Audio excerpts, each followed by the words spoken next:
Welcome to Chapter 4 of Same Lake, Different Boat, coming alongside people touched by disability. The title of Chapter 4 is On Relentlessness, Dante's Circles of Disability. In this chapter, Steph explores the essential question, why are we reasonably good at dealing with crises, but we don't know what to do with the relentlessness of disability? The thing about disability is it's so daily. I really think it would be great if we got like a 2-week vacation. Like, okay, I'm going to put my disability down for 2 weeks. I don't know, I run marathons for 2 anyway, but, or I like to say that, after you've done the poster child thing, the disability thing just goes downhill quickly. If I could figure out where to send the resignation letter, I would. But nobody has been able to, yes, God, zip code 0077, whatever. Disability is just so daily. I resonate with Johnny more and more as I age when she says that, when she says to God, I can't do this anymore, but through your strength, I can. I am saying that more and more. Probably when I was 20 years old, sure I can do it in my strength because I'm young and don't really know how stupid I am yet. But now that I'm older, it is so daily that I have to depend on God more today than I did yesterday. And I will need Him more tomorrow than I do today. And the cool part about getting older is I now understand that that's a good thing because I'll be more dependent on Him, which is what He wanted in the first place. But the 20-year-old hyperkinetic me never could figure that out. And really for our first few years, other than that adjustment, I think we saw it more as I was there to be able to support Jerry more and help him that the routines that would take him 3 hours to do on his own, I could help him to do, and it would be an hour and a half. It wasn't much extra time out of my day, and it gave a lot more time into his day. Now that it's gone on for 15 years, and both of us are a little older, and we're both a little slower at doing things than we used to be, and even the needs of his body are changing, it has become more time commitment from myself, to still save him, hopefully, the same amount of time. And so in some ways, the tables aren't turning. It's always going to be harder for Jerry to live with the disability. But yet, there's more that comes for me daily of picking something up, rearranging things so he can get by. When the van goes into the shop like it is again right now, then I need to be the one running the transportation back and forth, doing those kinds of things. So it's just that there's always one more thing to do. Life often feels like a pendulum, like I'm swinging from one side to the other of, I can do this, we've got it all under control, and God is good, and then like, I just can't go on one more day, or I can't imagine 30 more years of doing this every day. And so there's a couple things. One is realizing, Jerry's often reminding me, we don't have to do this more than today, or more than this moment, whatever the this is, it can be all different things. So focusing on where I am now, remembering that I can't do it in my own strength. I have to rely on God and come to Him. And it's okay. Jerry and I have come to the place where it's okay for us to say to each other, we really dislike the disability, but knowing that that doesn't mean that I dislike Jerry. And it's not that I don't want to even be married to Jerry. The part of the disability is frustrating right now, but I still love who he is, and that disability is a part of him, and I want to be there. So being able to be honest about our feelings and our communication, being able to talk that through, sometimes also having somebody besides Jerry that I can say that to. It's really hard for me right now. Could you pray for me with this? And to be honest with somebody, to let them help hold me up to God is a huge part of what I need to make it through day to day. There are many challenges that those with disabilities face at the family level, and these families have a dailiness and a lifestyle that is impacted 24/7 by that need. Part of the unique struggle of beginning to move into that ministry with Christ's heart is to try and own what it means never to be able to walk away from that, and be able to come alongside folks and say, how can we help you at that place? The dailiness of disability. That's a great word to describe it, isn't it? I mean, the relentlessness of disability has a dailiness to it in the sense that it never, ever goes away. In the church, we tend to know what to do in a crisis. We're pretty good at crises. We know how to bring casseroles, right? We know how to get people to and from the emergency room, for example, but we don't necessarily know what to do with situations that have an ongoing nature to them. And we'll talk about that a little bit later in this course when we do the section on the church. We'll address some of those issues. But tonight I want to talk about just the whole subject of relentlessness, what it looks like in the life of a family affected by disability, and who are some of our biblical models for dealing with relentlessness in life. Some of my favorite stories as a parent, they're my favorite stories now. They weren't necessarily my favorite stories when they happened.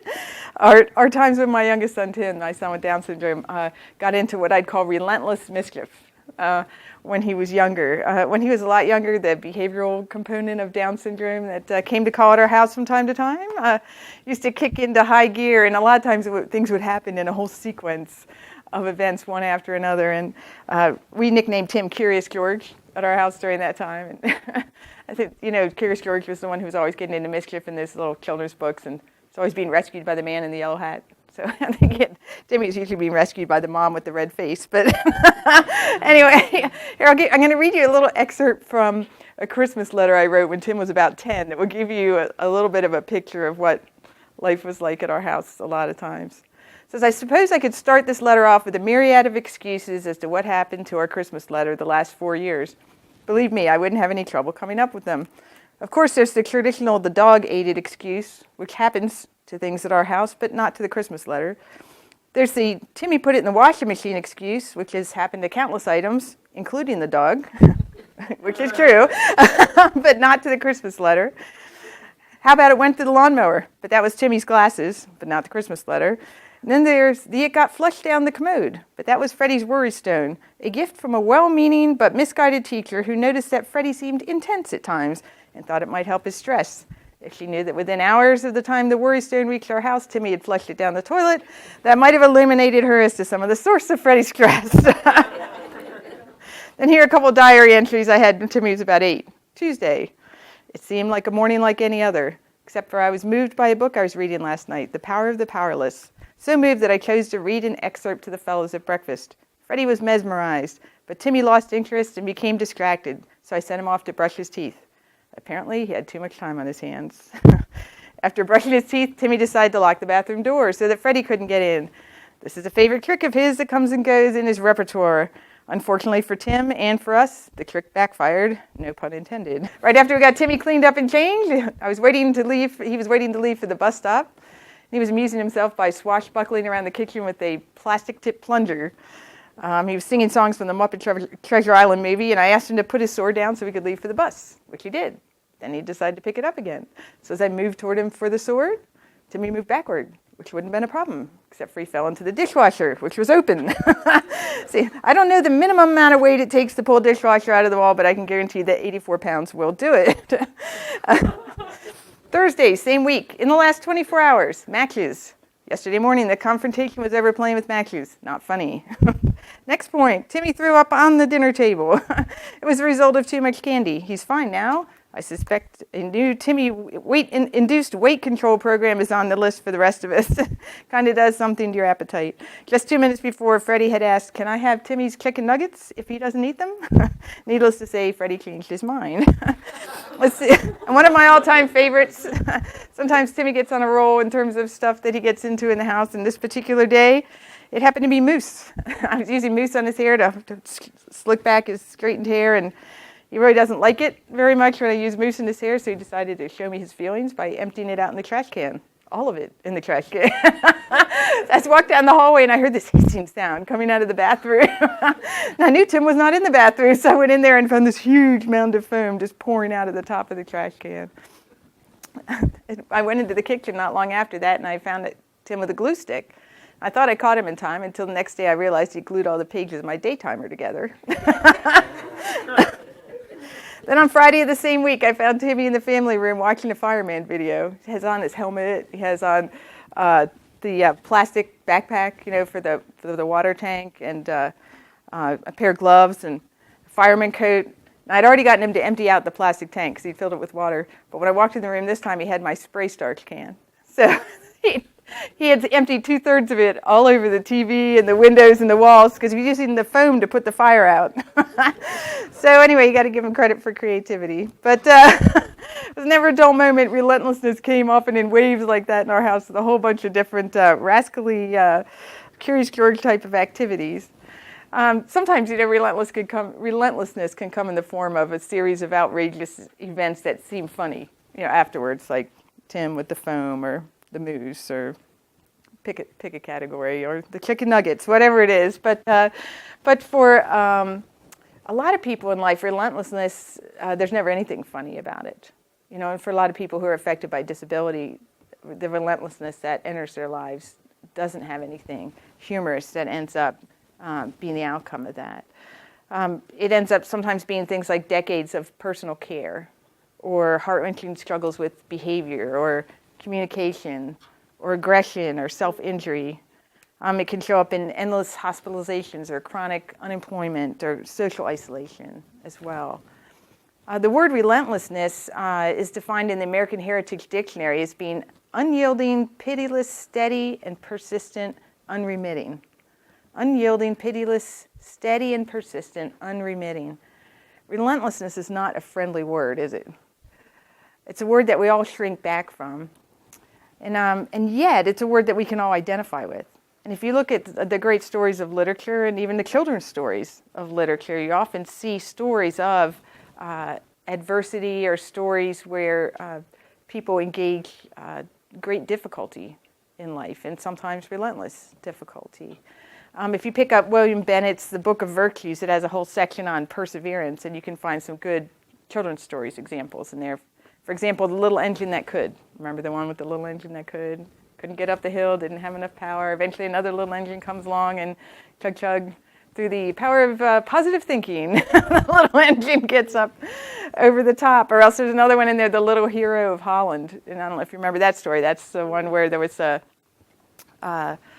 fellow in Holland, a little guy who was going to visit a blind man that he was going to have lunch with. And as you know, in Holland, there are dikes that hold the water back in order for because of where the land lays relative to sea level. And so when this fellow was on his way back from lunch with his friend, he heard a trickling of water and realized one of the dikes was leaking. So he went in, stuck his little finger in the hole, and ended up spending the entire night there, holding his finger in the hole of the dike, and saved all of Holland, right? So he was the brave little hero of Holland. And so both of those are good examples of perseverance in children's stories, of persevering through difficulty. The Little Engine That Could was turned down twice, but eventually made it over the hill. The Little Hero of Holland had a long night, saving Holland with his finger in the dike.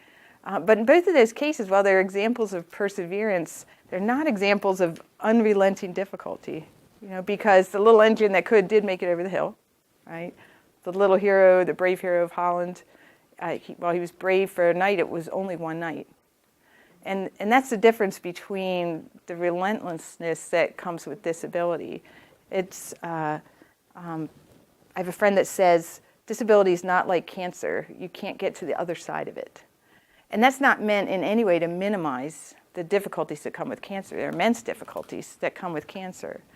And yet there's the kind of difficulty, the kind of relentlessness that comes with disability is more like in the story of Dante's Inferno. And where in Dante's Inferno, there's a representation of 9 concentric circles of hell, which are 9 circles of torment, where repetitive processes take place in these different circles. And the one particular image that stuck in my mind from a class I took in college was it was one of the circles of hell was this idea of a man who had to push a rock all the way up a steep hill, and just when he get it to the top, it would roll back down. And so his circle of torment was to do this for eternity, was to continue to push this rock up the hill and it would roll down. that's more of the picture of relentlessness that faces families affected by disability. You never get the rock, and the rock never goes to the other side. Okay, disability is not like cancer. You can't get to the other side of it.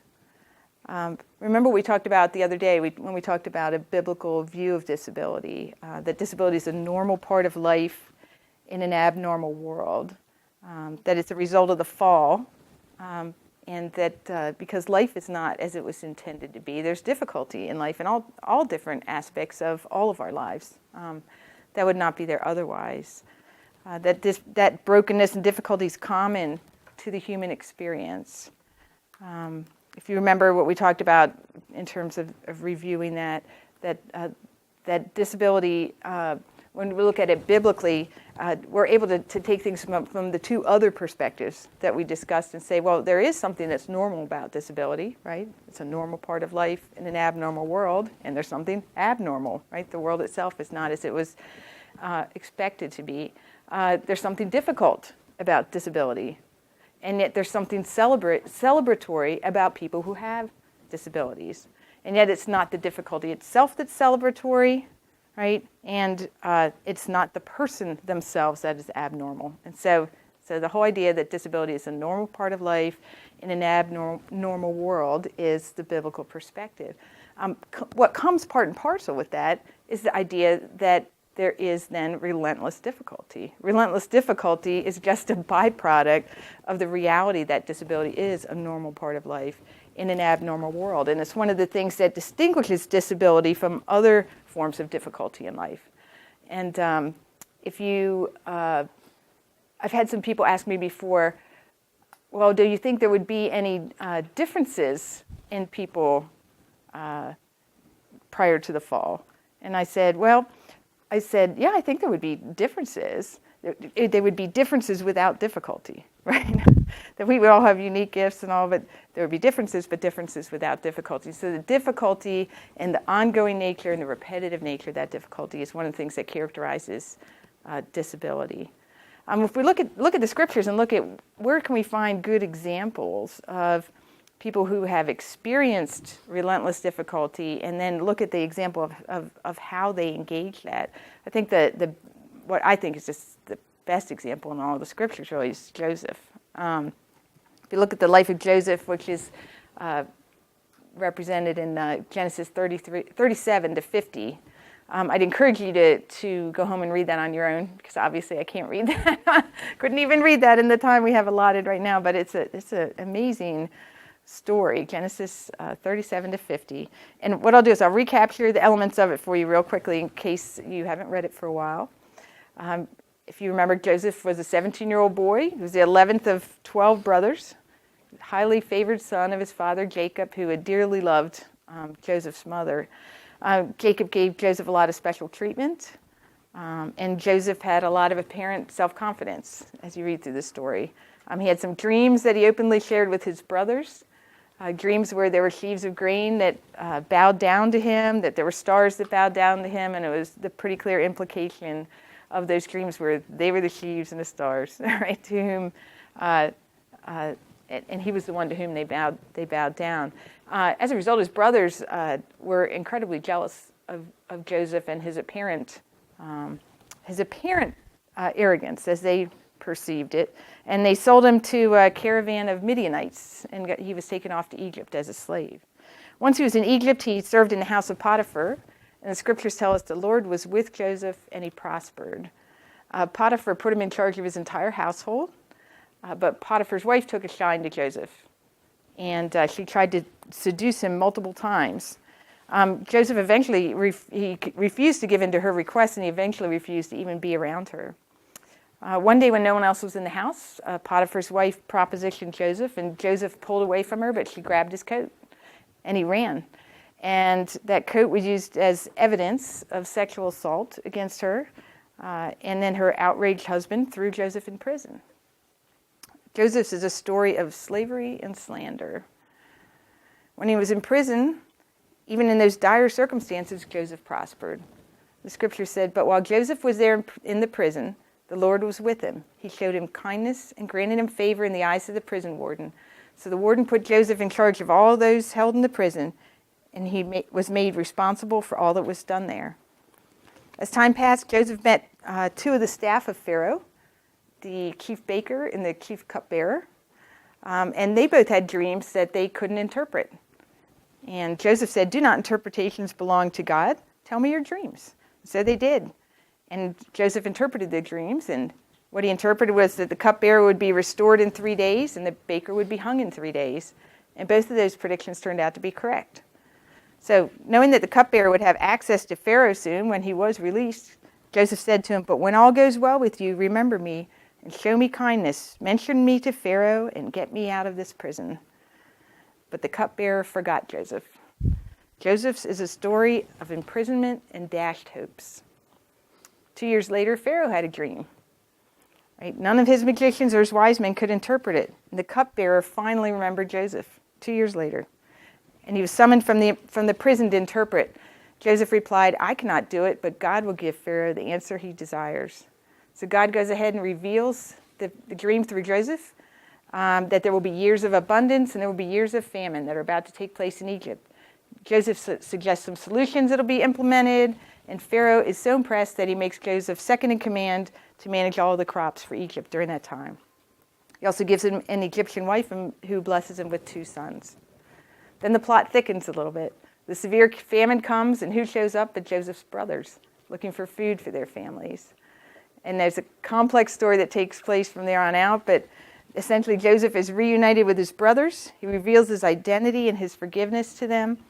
And the story ends with this statement by Joseph when he speaks to his brothers. "Don't be afraid. Am I in the place of God? You intended to harm me, but God intended it for good to accomplish what is now being done, the saving of many lives." So Joseph's is a story of famine and forgiveness, betrayal and humiliation, slavery and slander, imprisonment and dashed hopes, famine and forgiveness. Wow, that's a lot of relentless difficulty. And it occurs over the course of years and years, but one of the statements that also occurs throughout that story is, "And the Lord was with Joseph." Relentlessness was very real in the life of Joseph, but so was God's presence. What about the parallels between Joseph's life and the life of a family affected by disability? I think there are several here. The first one was that Joseph was thrust into a difficulty not of his own choosing. Right? He found himself in not just one, but many difficulties that are not of his own choosing. And I think disability is very similar. Nobody wakes up in the morning and says, "Say, I think I'll go out and get a disability today." Right? It's just disability finds us. We don't find it. So Joseph found himself thrust into a difficulty not of his own choosing. The second thing was Joseph took a stand for righteousness, and as a result, he found himself trapped in difficult circumstances. Right? I mean, the reason Joseph ended up in prison wasn't because he did something wrong, but because he did something right. Right? And essentially the same type of thing often happens to families who are affected by disability. Because they take a righteous stand against abortion or against euthanasia, they may end up with a family member who has Down syndrome or spina bifida, or who has profound medical or profound disability in their life, medical needs or disability. So again, you can see there's a parallel between that, taking a stand for righteousness and as a result finding oneself in difficult circumstances. Another one is the idea that Joseph was forgotten by those who had benefited from his ministry. Remember, he interpreted the 2 dreams. He asked the chief cupbearer to remember him, and he was forgotten for not 2 weeks, but 2 years. And the same type of thing often happens to families affected by disability. They may have served well in their local congregations, but when push comes to shove in terms of meeting some of the practical needs in their lives, all of a sudden the church will forget, right? And so there's a parallel in that area as well. And the last one is just the idea that when you follow the story of Joseph all the way through in Genesis, Joseph was not ever restored to the land of Canaan. He never went back home, right? He died in Egypt. His bones went back eventually, right? But he died in Egypt, and that's where he spent the rest of his days. And as Christians, we believe in the restoration of all things and the whole idea of the coming of the kingdom. And we're going to talk about that in the next chapter, how the coming of the kingdom manifests itself in the lives of people with disabilities. But one of the mysteries of the kingdom of God is the idea that what theologians sometimes call already not yet, right? It's here in part, and yet it's not here in all of its fullness. And living with disability is one of those already not yet kind of experiences where the coming of the kingdom can be experienced in a person's life in part, and yet the fullness of the restoration that comes through the kingdom of God doesn't happen entirely in this lifetime. And Joseph's life, again, is an example of that. So one of the biggest things to think about at this point, then, is, you can see that Joseph had an amazing story. There's some parallels between his life and the life of a family affected by disability. And yet, how did Joseph respond? I mean, there are basically three different ways that any one of us could respond to relentless difficulty in our life, no matter what the source is, whether it's from disability is not the only source of relentless difficulty in life.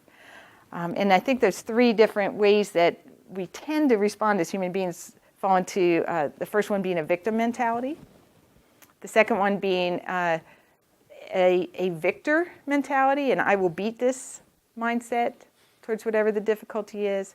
And then the third one being engaging reality with a perspective that's honest and god-reliant. So victim mentality, a victor or I will beat this mentality, and engaging reality with a perspective that's honest and god-reliant. Let's look at the victim mentality first. Look at the life of Joseph. Did he have a victim mentality? I mean, was he bitter, cynical? Did he despair? Did he give up? No, he didn't. And that's one of the amazing things throughout the story is noticing that those are not the qualities that would characterize Joseph. And yet, if you've met some individuals affected by disability or some of their family members, have you ever met ones who are bitter, who are cynical, who are despairing, who are giving up? Yeah, we have. We do. And I have been one of those people at times. And what happens when that starts to occur is that a person's essentially being a victim at heart. And you hear terminology like this: well, sometimes you just draw the short straw, right? Life stinks, or other parallel kind of terminology that people would use. And when someone has a victim mindset, you can usually tell because they feel like the world owes them, you owe them, and God owes them. And there's really no peace until that perceived debt has been paid. The world owes them, you owe them, and God owes them. And yet the problem is that debt is never paid. It doesn't matter what somebody does. It seems to be an adequate response. And that those kind of things tend to characterize victims. Tend to be angry, glass half empty people, right, who are no fun to be around. And like I said, there have been times as a parent that I have been that person from time to time. The other end of the spectrum is the victor, right? The I will beat this attitude. The ones who are swashbuckling their way through life, kind of like Tim with the plastic tip plunger, right? And you don't want to get in their way when they're in their quest to overcome, right? Because it can be a very single-minded kind of focus to try to control events in order to get to the other side, to get to over the peak of the hill, to get that rock, right, up the hill and over the other side. If Joseph's story had been one of the victor mentality, right, it probably would have read a lot more like a Hollywood screenplay. Something like, first Joseph would have taken Potiphar's wife up on her offer. He wouldn't have run away from her if it was a Hollywood screenplay. But also, if he had ever ended up in prison, and there would have been some kind of escape from Alcatraz type of breakout, right? You could just picture it, with Joseph, the chief baker, and the chief cupbearer, all using their weapons of mass destruction to break out of the prison, and they'd eliminate Pharaoh and his army Rambo style, and then they'd go after Joseph's brothers, to get some kind of vengeance. That would be the Hollywood version of the victor mentality. Have you ever met people who behave like this, right? Where they use all the forces at their disposal to fight against circumstances in life. What happens in disability world is that families like this have a tendency to be blasting away at disability and everything in its path. Because it's as if they really do believe that disability is like cancer. You can get to the other side of it. And so the attempt is that they essentially are saying, well, we will, and we will at any price, and that price is often paid in terms of relationships in the lives of those families. I've served on a number of advocacy boards, and I've noticed that a lot of times, my mom has a statement, all generalizations are dangerous, including this one. So I'll hold on to that thought. But that's in some of the advocacy boards I've served on, I've seen a disproportionate number of these type of parents, right, who are really swashbuckling their way through difficulty, really believing they can get to the other side of it, blasting away at disability and everything in its path. And I've been that kind of parent sometimes before too, as well. I have to confess that as well. There are times that has also been one of the things that I've had to struggle with in terms of really trying to find work my way through finding God's call to how I respond to difficulty in life. So what do those two extremes have in common? The victim and the victor. Right, the victim and the victor, the two things that they both have in common is that the difficulty is the central focus of life. Right? The difficulty defines all of life. It's essentially what it is. And so it'll be the one major topic of conversation, right, with people who are stuck in either one of those modes, and it becomes just central to the family's existence. How is Joseph's life and Joseph's choice different? And what can we learn from his example? I mean, when you look at his example, he's not a victim, and he was not a victor either. He didn't take the Hollywood style out, right? Hollywood screenplay version out of his situation, but nor did he sit in a corner and whine about his circumstances either. What's really amazing when we look at Joseph's situation is he really engaged his situation honestly and with a God-reliant perspective. And the definition of an honest God-reliant perspective would be the courage to honestly face whatever life brings because your life is God-focused and not difficulty-focused. The courage to face whatever life brings with honesty because your life is God-focused and not difficulty-focused. The focus in that case then is not on the difficulty but on God's character. And if you read through the story of Joseph and you look at all the different ways that God's character is described throughout the story, it talks about his presence, his holiness, his kindness, his providence. And time again, you'll see that Joseph's faith is focused on God and who he is, right? That he is who he says he is, and that he'll do what he says he'll do. That's why the story of faith is so powerful in Joseph. That he'll do what he is who he says he is, and he'll do what he says he'll do. That's who God is. One of the things that I think we can glean from the story of Joseph is really looking at, given that Joseph practiced life from this honest, God-reliant perspective, with God's character as the focus of his life and not his difficulties, what were some of the benefits of that? How did Joseph's life model things that we can learn from in our lives, regardless of the source of relentless difficulty that any of us might face? If you look at the story, there are a bunch of different things. I used a classic little Presbyterian thing of using a bunch of things that all start with P. So the first one's a perspective on personal power. Joseph had a perspective on personal power. I think one of the ways when you look at the story and you see how remember when the chief cupbearer finally remembers him, and so he's released from the prison to come up and interpret Pharaoh's dream, and he'd been through a lot of relentless difficulty up to that point. And wouldn't you or wouldn't I have felt like it was kind of time to take things into our own hands, right? You get up there and realize this is my moment, this is my ticket out, and it would be so easy to just push God to the back burner at that point. And yet that's not what he did. What was amazing is when Pharaoh asked Joseph to interpret the dream, his response is, I cannot do it. That's what Joseph said, I cannot do it. And then his next line is, but God will give Pharaoh the answer he desires. And so that's an amazing act of faith. That he didn't preen his feathers and say, well, actually, it's a gift. He really, really gave God the credit. And I think that that could only come, that sense of perspective on personal power can really only come from a God-reliant life. The second thing that Joseph, the way he benefited from his honest, God-reliant perspective was a penchant for the positive. He had a penchant for the positive. And if you've ever seen the movie Shrek, there's one of my favorite characters in Shrek is that little donkey. And he's always like way stressed out, you know. And he's always filled with anxiety and talking really, really fast.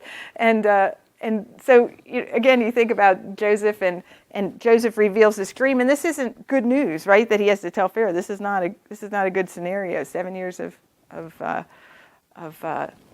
abundance, but 7 years of famine, right? And so, does Joseph get all way stressed out like the little donkey and run around going, "We're all going to die"? You know, that's not what he does. I love what he does. He really focuses. You can tell just from the way that he handles the situation that he's focusing on the character of God. You know, that God is great and God is good, and that allowed him to be results oriented in a positive kind of way. That's why he was able to rely on the wisdom that God gave him and come up with a positive solution rather than panic when he heard that information. So a penchant for the positive is another benefit of a God-reliant perspective on life. A third one's a progressive sense of purpose. Do you think Joseph knew God's purpose for his life when he was sold into slavery at 17? No. There's nothing in the story that indicates that he knew God's purpose, you know, along the way at any point in the story. But as you get towards the end of the story, you see him reflecting on God's purpose in his life, and you can tell from the comments that he makes that he really has a very strong sense of a providential sense of purpose. That God had providential ends in mind in terms of all the things that Joseph had gone through. And here's one of the things that he said to his brothers at the end of the story that I really love. "And now do not be distressed and do not be angry with yourselves for selling me here, because it was to save lives that God sent me ahead of you. For 2 years now there has been a famine in the land, and for the next 5 years there will not be plowing and reaping. But God sent me ahead of you to preserve you for a remnant on earth and to save your lives by great deliverance. So then it was not you who sent me here, but God." What a great sense of perspective on what had been incredibly difficult circumstances. And the next one is perspective on the topic of pain. Nobody likes pain. We don't like pain, and as human beings, we're often very much into pain avoidance, and some of that's appropriate. I mean, that's the reason you put sunscreen on, right? I mean, sunscreen is for pain avoidance, so you don't burn yourself at the beach, and the reasons that you maintain your driving speed when you're driving is so you won't either have the pain of a ticket or a car accident, either one, and again, I think this whole idea of pain, though, is that Joseph seemed to have a healthy perspective on pain in his life. Because if we get focused on excessive pain avoidance, right, that our whole lives start to operate around avoiding pain, we'll really miss the mark. And remember that Joseph's pain was not the central focus of his life. God's character was. And because of that, Joseph could be both upfront about his personal pain and give God the credit for redeeming him from it. So here's another example where in Genesis 41:52 it says, the second son he named Ephraim and said, "It is because God has made me fruitful in the land of my suffering." Do you see how that's honest and God-reliant at the same time? God has made me fruitful in the land of my suffering. He was honest about that. This had been a painful experience, and yet he could see God's goodness even in the midst of the pain. So he had a proper sense of perspective on the whole topic of pain. And then the last one, I think, that is the whole idea of the role of people in his life. That having an honest and God-reliant perspective gave him a proper perspective on the role of people in his life. You'll notice that Joseph was not afraid to ask for help from other people. Right? He asked the chief cupbearer for assistance. Remember, he said, "But when all goes well with you, remember me and show me kindness, mention me to Pharaoh, and get me out of this prison." So it's pretty straightforward what he wants, but he wasn't demanding. And I think the way that you can tell that is when he did get out of prison, I think we would have heard about it in the story if he had gone up to the chief cupbearer and taken him by the collar, and said, 2 years, thanks a lot, buddy. And yet that's not at all what we see in terms of his posture, his attitude when he's engaging Pharaoh and when he's interpreting his dream. He was able to ask people for help, and yet he was able to recognize that his ultimate helper, his ultimate provider of all of his needs was God himself. So he had a proper perspective on people, and that comes through in the story as well. So where does all that take us? Interestingly enough, a story about a famous Hebrew takes us to the book of Hebrews, right? And in chapter 11 in Hebrews, it's that faith hall of fame that you're probably familiar with, where it talks about all of the, not all, but certainly many of the different saints who are great examples to us of faith. And of course, Joseph is one of the ones that's listed in there. And one of the verses at the end of that chapter says, "Therefore, since we're surrounded by such a great cloud of witnesses, let us throw off everything that hinders and the sin that so easily entangles, and let us run with perseverance the race marked out for us. Let us fix our eyes on Jesus, the author and perfecter of our faith." So what's the everything that hinders and the sin that so easily entangles in your life? All of us have it. All of us have different types of relentlessness and difficulty that we face in life. And it's whether you're engaged in the relentlessness in the life of a family affected by disability that you know, or relentlessness that you're facing in your own circumstances. Let me ask you a few quick questions to ponder on. Are you stuck in either extreme, a victim or a victor, where the difficulty defines all of life for you? Have you forgotten that God is great and God is good, and that nothing ever enters your life without his loving providence? Do you fight everything in your path, thinking you can beat this, when in reality you just wound those who are in your way? Are you tired of asking for help, or have you become bitter towards those who don't get it because you've forgotten who your ultimate helper is? We each need God to help us evaluate our hearts and to really fix our eyes on him so that we can run with perseverance the race he has marked out for us, whatever that is. The reality of experiencing disability as a normal part of life in an abnormal world is that disability brings difficulty. One of the most challenging aspects of disability is the relentlessness of it. In the scriptures, there are wonderful models of perseverance in the face of relentless difficulty. Joseph is one such example. Rejecting the victim mentality or the "I can beat this" approach to his challenges. Instead, he engaged reality with a god-reliant perspective. Joseph's life provides each of us with a biblical pattern for dealing with relentlessness, whatever the source. Please take a few moments to listen to the following interviews and consider the questions posed at the end of each segment. Where do I feel the relentlessness part of it? I feel in the more carnal, competitive side of me. I have friends who are full-time pastors who also teach in seminary, who also have a business or two on the side. And it's like, I can totally see how to do that. I can totally think I could do this and I could do, and I could do, and I'm constantly running up against my limits.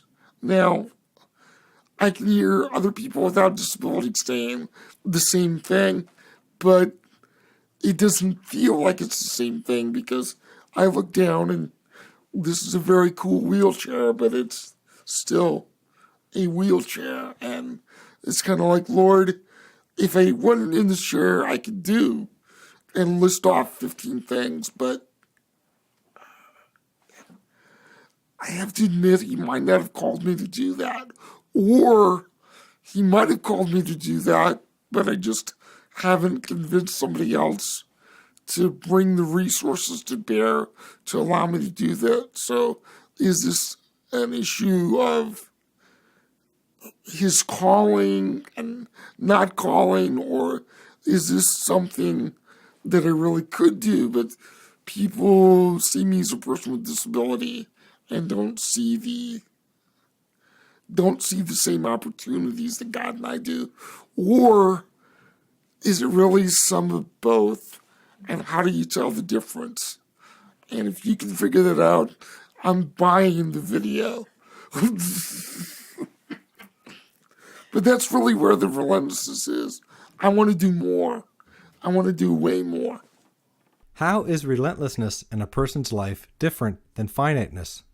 How does that change my response?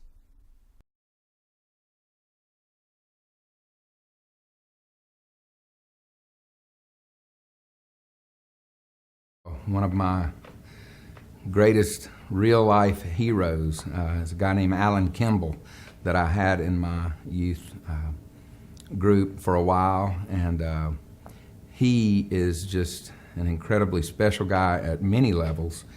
And there's several things about Alan that blesses me and has blessed others. One is his attitude. He shines with the glory of the Lord. He just loves the Lord, talks about Scripture all the time, sees life through the lens of Scripture and God's sovereignty and God's goodness to him. I had about 30 guys and girls on a youth retreat way out in the in the country, and we were up till way after midnight, and I woke up just after daylight and saw some movement over on the side of the room, and all the other kids were snoring, and it was Alan, and he was moving around, and as it got more light, I could see that he was making his way. He was trying to get to a sock to put on, and he was sort of pulling himself, and trying to get to the sock, and he got this white athletic sock and really struggled to put it on, and I timed him, and it was over 10 minutes. That if I remember right, it was like 13 minutes that it took him to get this sock over his toes and pulled up right to where he wanted it to be. And then he started going to the other sock, and I couldn't wait. I had to go. I just couldn't sit and keep watching him, so I went down there to help him. And when I got over to him, he said he has a bit of a speech impediment and hearing problem is wide. He said, as he saw me, the first thing that came out of his mouth was, "Ain't God good?" And or "Isn't God good?" He probably didn't use bad English like I do, but "Isn't God great?" or "Isn't God good?" And I said, "Yeah, he is." And I was thinking, but why are you saying that after just spending, 10 minutes to get? And I asked him, I said, why do you say that first thing in the morning, And he said, well, look out the window. He was right under a window in this big barn we were sleeping in. He said, it's a beautiful day. There's not a cloud in the sky. And he had this big glowing smile.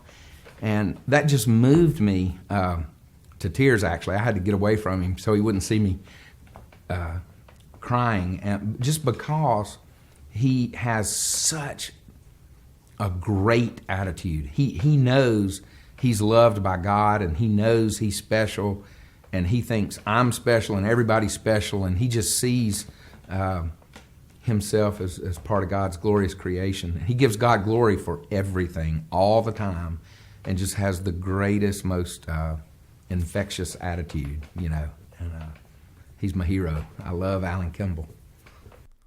What is it about Alan's response to relentlessness in his life that causes Tim to call him my hero?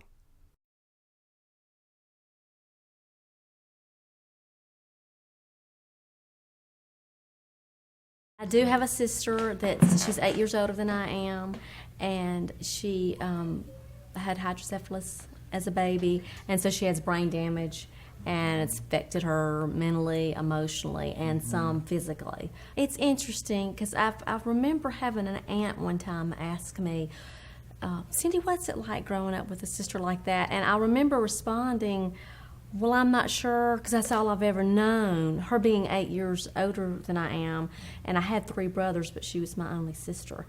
So in one way, it was the only thing I ever knew, but due to the time that we lived in, or maybe not growing up in a Christian family, I felt pretty odd. I felt pretty like I was the only one in the world. that was going through this kind of stuff, or that had to, like, be easy because my sister might get upset, or well, but we got to do this for Jackie. And in fact, one thing I've told Marty that's been the most healing thing to me about coming up here and working on the Sunbeams Night Out is I just realized I'm not as odd as I thought I was. There are families out there that have the same thing going on, the same struggles, but I felt like we were kind of by ourselves. It's a unique perspective that I have, being a sibling, that not to forget the siblings of the special needs children, because they're in a unique position. Lots of times they have to be second. A lot of times their things have to kind of go around their special needs. And as children especially, the world's not very kind.